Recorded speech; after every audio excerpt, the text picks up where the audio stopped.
Olá, hoje nós vamos falar das principais fases do desenvolvimento embrionário humano. É importante que a gente tenha o conhecimento de como essas fases ocorrem e de como acontece também o processo de diferenciação celular para que a gente possa ter a formação de diferentes órgãos, tecidos e que acabam formando também os nossos sistemas. Esse é o objetivo do nosso vídeo. Para começar, nós temos um caso.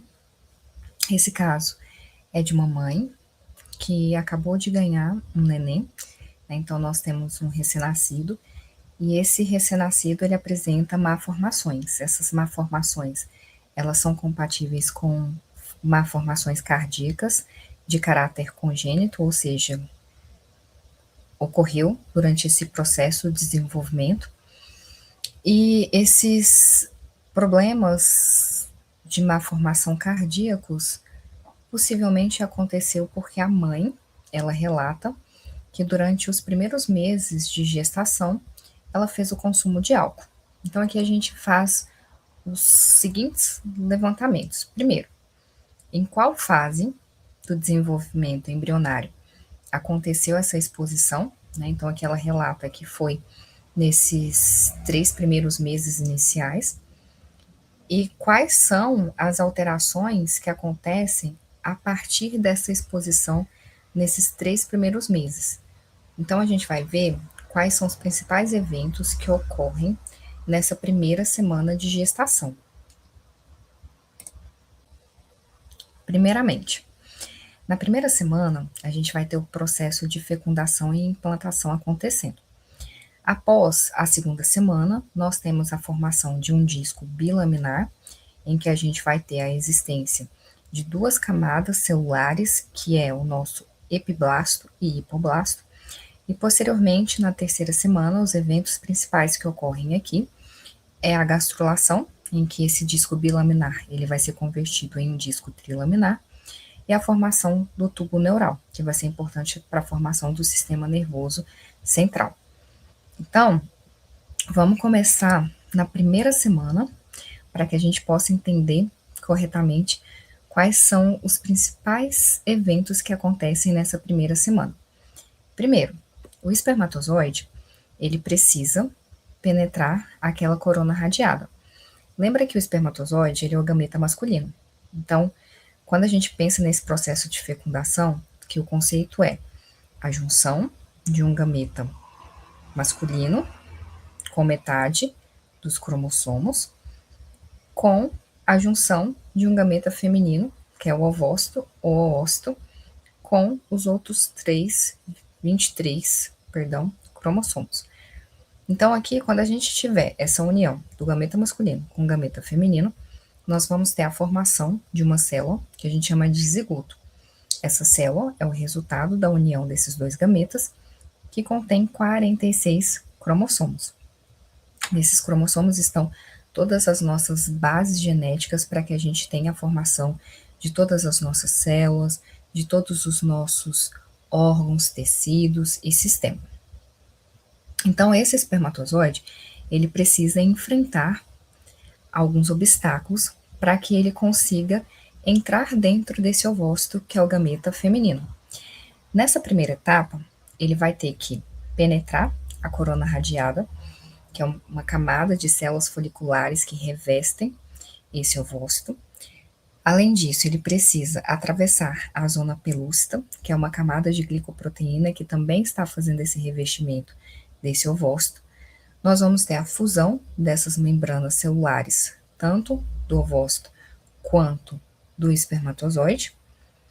Esse espermatozoide, quando ele penetra para dentro desse ovócito, ele se transforma em um pronúcleo masculino, e a gente também vai ter o processo de finalização da segunda meiose no ovócito, porque quando a gente tem o processo de formação desse ovócito, esse ovócito ele vai amadurecendo, e a gente não tem a conclusão final dessa meiose até que o espermatozoide ele entre dentro desse ovócito. Isso se conclui nessa etapa, onde agora esse ovócito maduro, ele pode se transformar em um pronúcleo feminino.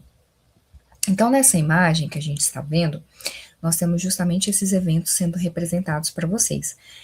Aqui, aonde eu estou passando a seta, nós temos a corona radiada, nós temos os espermatozoides sendo representados, né, pela cabeça, pela peça intermediária e pela cauda. Essas estruturas, elas são muito importantes, porque na cabeça a gente vai ter o núcleo e nós vamos ter o acrosoma, que é uma vesícula repleta de enzimas que facilita esse processo de penetração e invasão dessas barreiras. A peça intermediária ela é importante para dar essa energia, ela é repleta de mitocôndrias, que permite justamente o espermatozoide se mover. Então, é um gameta que ele tem essa mobilidade.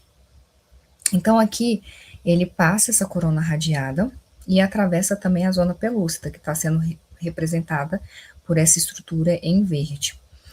Quando ele passa pela zona pelúcida, ela se torna impermeável e nenhum outro espermatozoide vai entrar. Passando por essa zona pelúcida, ele vai se fundir a sua membrana com a do ovócito, que é essa em azul, e ele entra para dentro desse ovócito. Aqui a gente vai ter a formação do pronúcleo masculino. E como eu falei para vocês, lembra que quando esse espermatozoide ele entra, o ovócito ele vai concluir a sua segunda divisão meiótica, né? A meiose ele é um processo de divisão celular importante, diferente da mitose, porque a gente vai ter ali uma redução no número de cromossomos. A mitose é um processo de divisão que a gente permanece com a mesma quantidade de cromossomos. Mas lembra que aqui a gente precisa ter metade da informação vindo do pai e a outra metade da informação vindo da mãe. Então, essa meiose ela é importante. Quando a gente tem a conclusão dessa segunda divisão meiótica, quando esses espermatozoides entram, nós temos a formação de um pronúcleo feminino. Esse pronúcleo feminino, ele sendo formado, nós vamos ter a fusão desses pronúcleos e a formação de uma célula que a gente chama de zigoto. Como eu falei para vocês, esse zigoto, ele vai ter 46 cromossomos. Então, ali a gente tem todas as informações para que seja originado o embrião. Então, agora, esse zigoto ele vai passar por um estágio sucessivo de clivagem e formação da mórula. Essa mórula é quando a gente chega no estágio de formação de 12 a 32 blastômeros, que são essas células que vão resultando dessa divisão desse zigoto. Então, essas células começam uma primeira divisão, gerando 2 células, posteriormente se divide novamente, formando um estágio de 4 células que vão se compactando, e cada uma dessas células são chamadas de blastômeros. Nós temos um estágio de 8 células, e como eu falei para vocês, a gente chega nesse estágio de 12 a 32 células, que são chamados de mórula, por conta desse aspecto que lembra uma amora. Essa mórula, agora ela vai atravessar a tuba uterina e chegar ali no útero.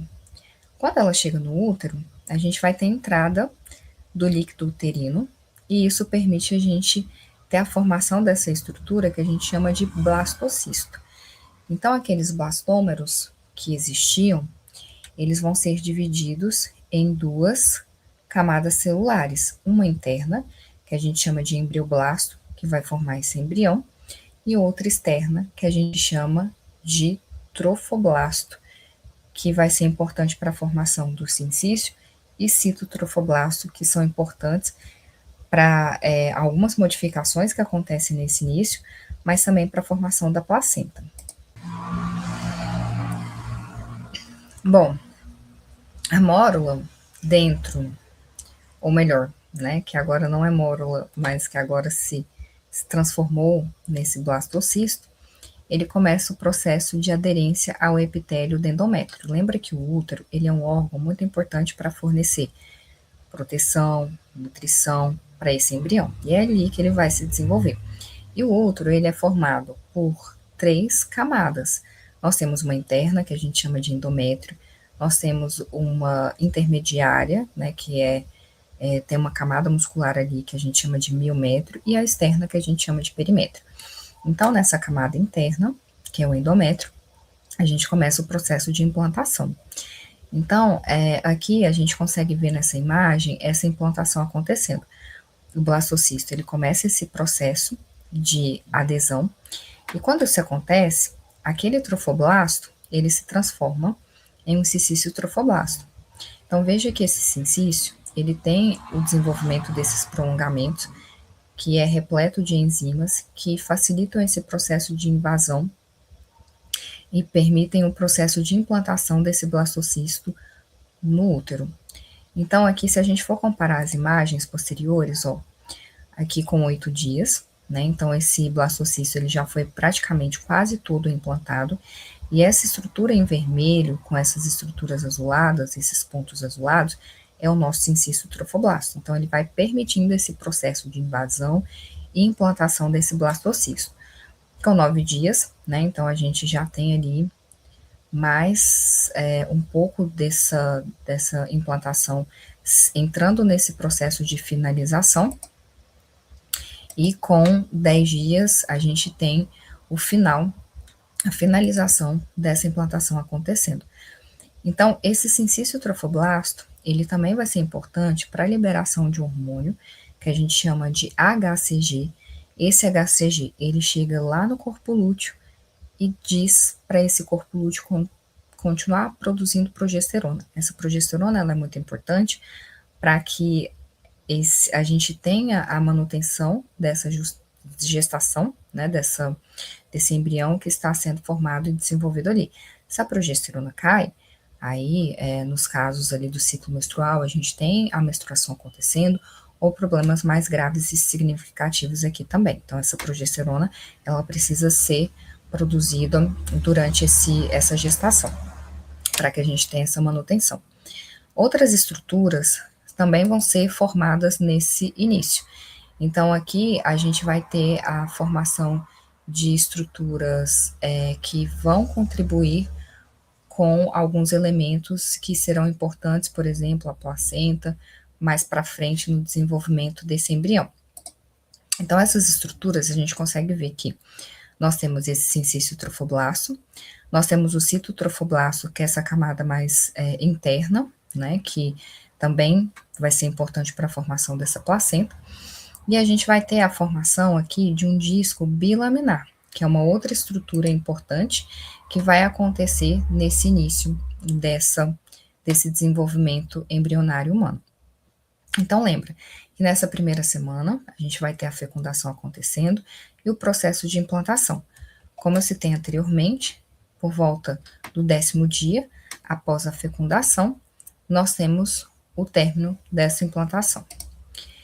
Na segunda semana, a gente vai ter a formação de um disco bilaminar, então aquele embrioblasto, ele vai se diferenciar em uma camada espessa e colunar, que a gente chama de epiblasto, que vai também permitir acima dela o desenvolvimento de uma cavidade amniótica, e uma camada mais fina e delgada de células mais cuboides, que a gente chama de hipoblasto, que juntamente com a membrana exocelômica vai ser importante para a formação desse saco vitelínico. Bom, aqui a gente consegue ver também a formação do nosso mesoderma extraembrionário.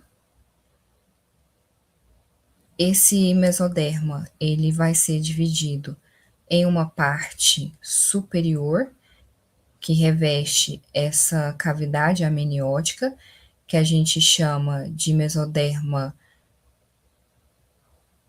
somático, e uma parte desse mesoderma que reveste essa parte do saco vitelínico, que a gente chama de mesoderma esplâncnico. Então, o esplâncnico está aqui embaixo, e o somático, que reveste essa parte do trofoblasto e desse amínio, né, a cavidade amniótica, que a gente chama de mesoderma somático, e o inferior esplâncnico. Beleza. Um outro detalhe importante é que essas estruturas, elas vão ser importantes para a formação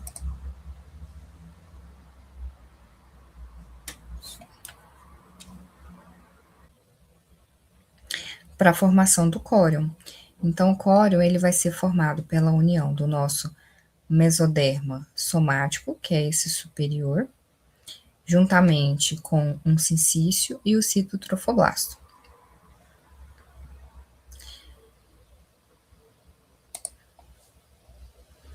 Na terceira semana, aquele disco bilaminar, ele se transforma em um disco trilaminar. Esse processo ele é chamado de gastrulação. Então, essa gastrulação nada mais é do que a conversão daquele disco bilaminar em um disco trilaminar.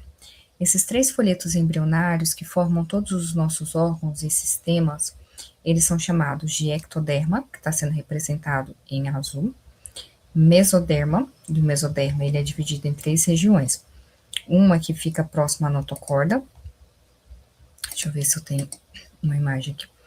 Um que fica próximo à notocorda, que a gente chama de mesoderma paraxial, o mesoderma intermediário, que fica no meio, e o mesoderma lateral, que fica nas laterais. O mesoderma lateral ele é dividido em somático, que vai para cima, superior, e esplâncnico, que vai para baixo e faz esse revestimento do saco vitelínico. E nós temos também o endoderma, que ele também vai ser importante para a formação ali de parte do nosso trato respiratório, gastrointestinal, algumas glândulas e a parte epitelial dos nossos tecidos. Bom, então, como que acontece essa gastrulação? Então, primeiro a gente vai ter a formação dessa linha primitiva. Então, essa linha primitiva, ela se forma quando aquelas células epiblásticas, elas começam um processo de proliferação e migração, permitindo que a gente tenha a migração dessas células epiblásticas para um plano medial desse embrião por meio de um suco que é formado, que a gente chama de suco primitivo, que é essa depressão. Então, essas células começam a migrar para esse plano medial, como a gente consegue ver nessa imagem, para formar o nosso mesoderma e para formar o endoderma. E as células epiblásticas que permanecem nessa superfície, elas se transformam no ectoderma. Então, aqui a gente teve a formação dos 3 folhetos. Células que continuaram nessa superfície vão originar o nosso ectoderma. Células epiblásticas que migraram para o plano medial a partir do suco primitivo vão formar o mesoderma e vão formar também o endoderma. Bom, nessa terceira semana, a gente também tem a neurulação acontecendo. Então, essa neurulação é a formação do nosso sistema nervoso. Então, aquele ectoderma, ele se divide em uma parte que se especializa em um neuroectoderma e vai ser importante para a formação do tubo neural, e da crista neural, que vai ser importante para a formação do nosso sistema nervoso periférico. Já outra parte desse ectoderma vai ser importante para a formação do ectoderma de superfície, né, onde a gente vai ter a formação de da epiderme, de algumas glândulas e de algumas estruturas presentes no nosso rosto. Então, aqui a gente consegue ver, né, os 3 folhetos, ectoderma, mesoderma e endoderma. Lá naquela linha primitiva, a gente teve a formação de um nó primitivo. Esse nó primitivo, ele permite a migração de células mesenquimais para formar uma estrutura que é um eixo de sustentação que a gente chama de notocorda, que é essa estrutura que está sendo representada nessa imagem com esse formato mais circular. Então, a notocorda, ele é um eixo de sustentação que posteriormente ele vai desaparecer e vai formar ali parte das estruturas das vértebras, por exemplo.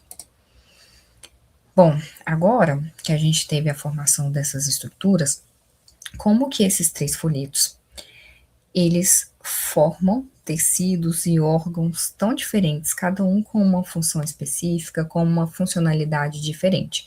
Então, nós temos uma tríade do desenvolvimento dessas células que permitem que elas passem por um processo de proliferação, diferenciação e migração, de acordo com os estímulos que elas recebem. Então, são células que apresentam uma estrutura de DNA similar, mas que por estímulos diferentes, se diferenciam e se especializam em tecidos e órgãos distintos.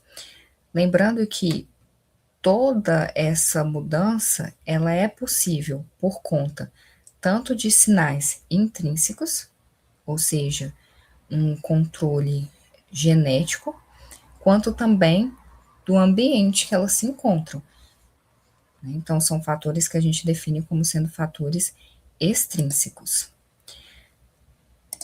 Nesse processo de diferenciação celular, as mesmas vias moleculares que são importantes para a construção desse embrião, elas podem se desregular e causar defeitos congênitos que podem também desenvolver a formação de algumas doenças, por exemplo, doenças malignas. Então, a gente tem algumas vias de sinalizações que, se elas não forem silenciadas, se elas não forem desligadas, ou até mesmo se elas forem reativadas, elas podem permitir um processo de crescimento e autorrenovação de células malignas.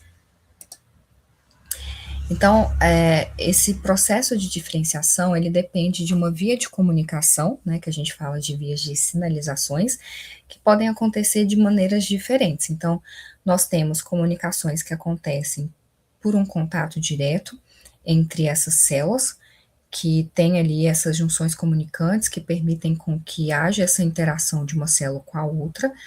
Pode ser de uma forma indireta, por meio de moléculas de adesão, que permitem justamente que uma célula consiga comunicar com outra célula, ou pode ser pela presença de morfógenos, que são moléculas sinalizadoras, como o ácido retinóico, TGF-beta e outros, que vão gerar um gradiente de concentração e permitem a migração de células para um determinado local e que também permitem a transcrição gênica para que a gente tenha a formação de estruturas específicas nesse embrião.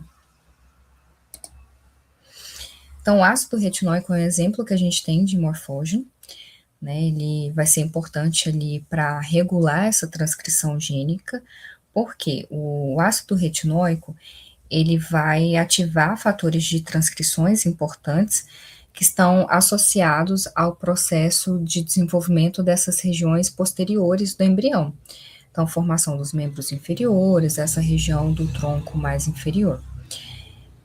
Quando a gente tem uma falta desse ácido retinóico, seja, né, por atividades enzimáticas que estejam reduzidas, esse recém-nascido, ele acaba desenvolvendo estruturas mais anteriores, né, então ele tem um desenvolvimento de estruturas faciais e do tronco superior que se desenvolvem mais pela falta desse ácido retinóico que não contribuiu com a formação dessas regiões posteriores desse embrião.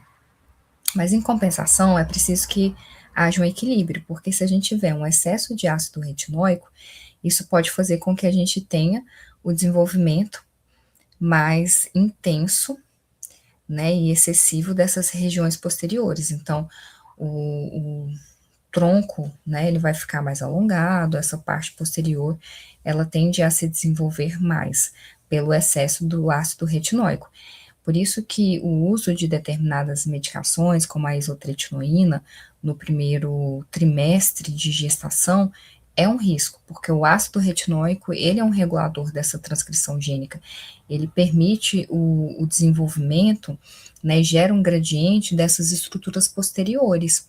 Então, o seu excesso vai fazer com que haja o desenvolvimento dessa estrutura, e a sua falta vai fazer com que a gente tenha o desenvolvimento dessas partes anteriorizadas, né, que são citadas nesses recém-nascidos. A gente tem outras vias de comunicações que são mediadas por meio de receptores quinases, que são importantes para o processo de proliferação, apoptose e migração dessas células. Só que quando essas vias elas não são desativadas, elas são importantes ali para a formação de algumas células, tecidos específicos, mas depois elas entram em um processo de desativação. Se elas continuam ativadas, a gente pode ter ali o crescimento de vasos sanguíneos e também estimular o crescimento de células malignas que podem levar, por exemplo, a metástase. Então, alguns cânceres, eles acontecem por conta da reativação, por exemplo, dessas vias. Nós temos outras vias, né, que são importantes ali para mediar um contato direto célula a célula, e é importante para que haja a regulação, né, dos nichos de células-tronco, tanto no processo de proliferação, apoptose e diferenciação. Essas células-tronco, elas são muito importantes ali para que a gente consiga originar células específicas, tecidos específicos nesse embrião. E existem vias que vão fazer esse controle. Os fatores de transcrições, eles são muito importantes para que a gente tenha o controle dessa expressão gênica, porque eles conseguem tanto ativar quanto desativar e reprimir genes. E a gente tem também o estudo da epigenética, que são essas modificações que acontecem ali na sequência de DNA, que também acabam influenciando, né, nesse processo de manutenção dessa identidade celular. Bom, a partir desse momento que essas células elas foram expostas a essas vias de sinalizações, passaram por esse processo de proliferação, migração e diferenciação celular, nós vamos ter a formação, né, de vários órgãos e vários tecidos e sistemas diferentes. Então, os nossos folhetos embrionários, que são representados pelo ectoderma, mesoderma e endoderma, eles passam por essas modificações, aonde a gente tem, por exemplo, no ectoderma, sendo importante para a formação do sistema nervoso central, periférico e algumas estruturas glândulas, né, e presentes aqui na nossa região facial. O mesoderma, ele pode formar desde tecido muscular, tecido conjuntivo, células do nosso sangue, músculo, medula óssea e outras estruturas importantes. E o endoderma, ele é importante para a formação do nosso trato gastrointestinal, a grande maioria das nossas glândulas e o revestimento epitelial.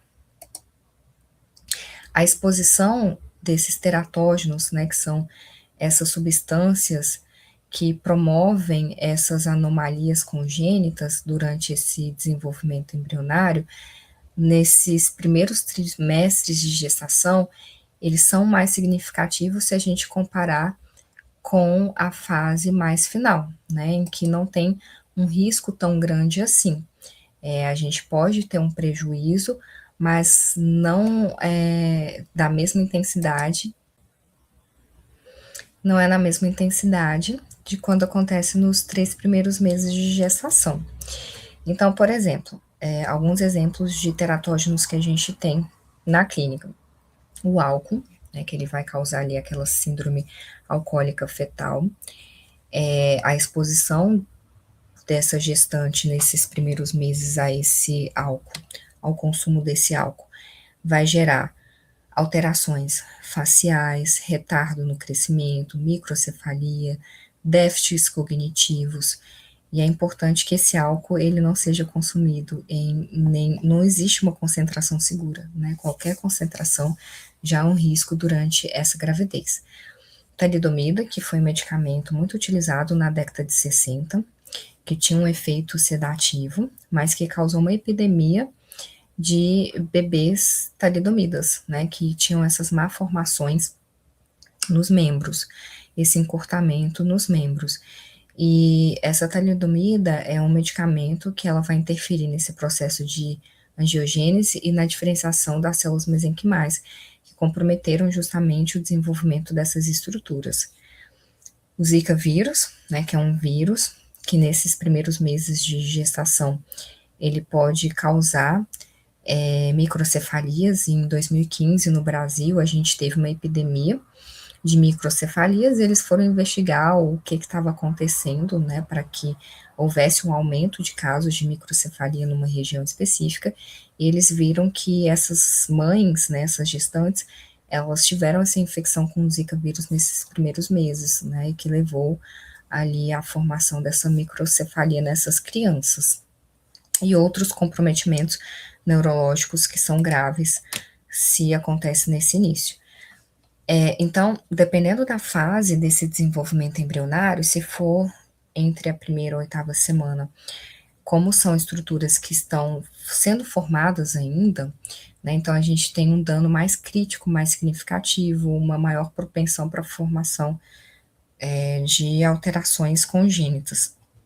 Já na fase próximo ao nascimento, que a gente fala de período fetal, na nona semana, essas estruturas elas já formaram, então elas estão passando mais por um processo de amadurecimento, e esse risco ele é menor, né, mas mesmo assim, a gente ainda pode ter alguns efeitos comprometedores, principalmente para o sistema nervoso central. Então, fazendo essa retomada, né, o nosso caso clínico anterior, essa exposição com o álcool aconteceu ali no primeiro mês de gestação, nos primeiros meses, que tem um dano mais significativo, né, e que pode levar, por exemplo, a essa síndrome que é comum de acontecer em exposição ao álcool. E aqui eu encerro esse encontro com vocês e até um próximo encontro para a gente falar um pouco sobre embriologia.